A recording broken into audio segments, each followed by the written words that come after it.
Civil society Agra ने civil enclave व civil airport के लिए हुए भू अधिग्रहण से प्रभावित ग्रामीणों को तत्काल वैकल्पिक काम धंधे के अवसर उपलब्ध करवाए जाने के लिए कार्य योजना बनाए जाने की शासन से अपेक्षा की है। क्षेत्र से जो फीडबैक मिल रहा है उसके अनुसार फार्म वर्कर काम करने के लिए बेहद नकारात्मक स्थिति में है। क्षेत्र में बेरोजगारी बढ़ने के अलावा जल भराव की समस्या भी बढ़ गई है। मानसून शुरू हो जाने के बावजूद नाले नालियां साफ नहीं हुए हैं। सिविल सोसाइटी ने मुख्य विकास अधिकारी महोदया से मांग की है कि किसी सक्षम अधीक्षक को स्थलीय निरीक्षण करने का आदेश दें। वर्षा जल अभयपुरा, धनौली, बलहेरा गांव के वर्षाकालीन जल भराव की समस्या और नालों के गंदे पानी के डिस्चार्ज को पंप व्यवस्था को करवाना ही सामयिक समाधान और अन्य जल भराव प्रभावित रहने वाले क्षेत्रों के लिए स्थानीय जरूरतों के अनुरूप थोड़ा बहुत समाधान के साथ समाधान है। सबसे बड़ी स्थानीय समस्या यह है कि धनौली मलपुरा नहर पुल के पानी का डिस्चार्ज कहां किया जाए। पूर्व में ग्रामीण क्षेत्र के अनुरूप स्थलीय जल निस्तारण व्यवस्थाएं और जल निस्तारण संरचनाएं थी। खेरिया कमालखां से धनौली तक होने वाले जल भराव के निस्तारण को जल निगम के द्वारा बनाए गए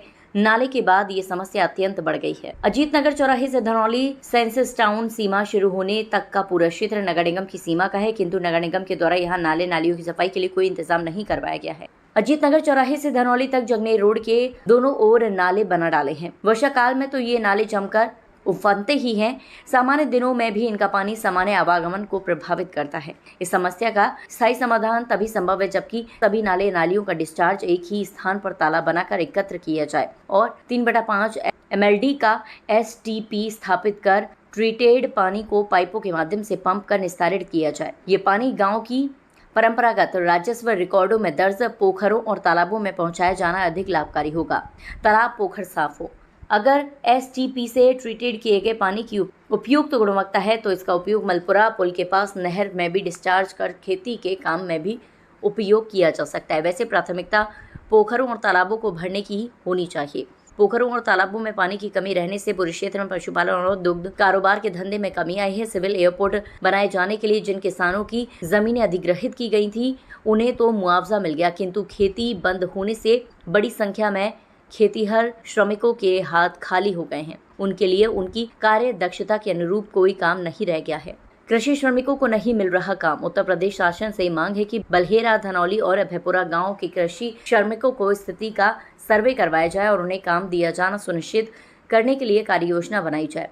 सिविल सोसाइटी श्रमिक समस्याओं के अध्ययन की मानक संस्था यानी VV गिरी नेशनल लेबर इंस्टीट्यूट नोएडा को भी पत्र लिख रही है। जनप्रतिनिधि शासन में मामला उठाएं। सिविल सोसाइटी ऑफ आगरा ने शासन व आगरा ग्रामीण क्षेत्र से संबंधित जनप्रतिनिधियों से अनुरोध किया है कि सिविल एन्क्लेव व एयरपोर्ट के लिए भू अधिग्रहण के कारण जो विद्यालय सार्वजनिक उपयोग के स्थल हो गए थे उनको उपयुक्त स्थान पर बनाए जाने का कार्य तुरंत शुरू करवाया जाए। इसके लिए शासन के समक्ष धन की डिमांड विधानसभा के मानसून सत्र में रखे जो कि जनप्रतिनिधि सम्मान से डॉक्यूमेंट तैयार करवाएं। हम ये कहना चाहेंगे कि अभयपुरा, धनौली और बलहेरा की जो ज़मीन एक्वायर की गई है सिविल एन्क्लेव के लिए, उससे एक और नई समस्या खड़ी हो गई है। जो वहाँ पे फार्म वर्कर्स थे उनके लिए कोई कार्य नहीं है। तो हम चाहते हैं कि इसको जो जनप्रतिनिधि हैं इसको उठाएं। हम अलग अलग जगह पे इसके संदर्भ में लेटर भेज रहे हैं। दूसरी जो समस्या जो नया सिविल एन्क्लेव बन रहा है वहाँ वर्षा का जो जल है वो इकट्ठा हो जाता है, जिसकी वजह से जो गांव हैं तीनों उसमें जनजीवन अस्त व्यस्त हो जाता है।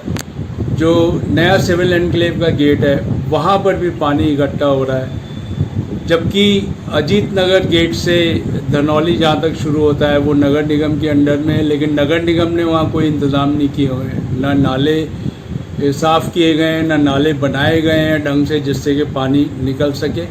तो हमारी यही गुजारिश है जनप्रतिनिधियों से कि ये शासन के संज्ञान में लेके आएँ। जो नया मानसून कालीन सत्र शुरू होने वाला है उसमें ये समस्या उठाएं। धन्यवाद।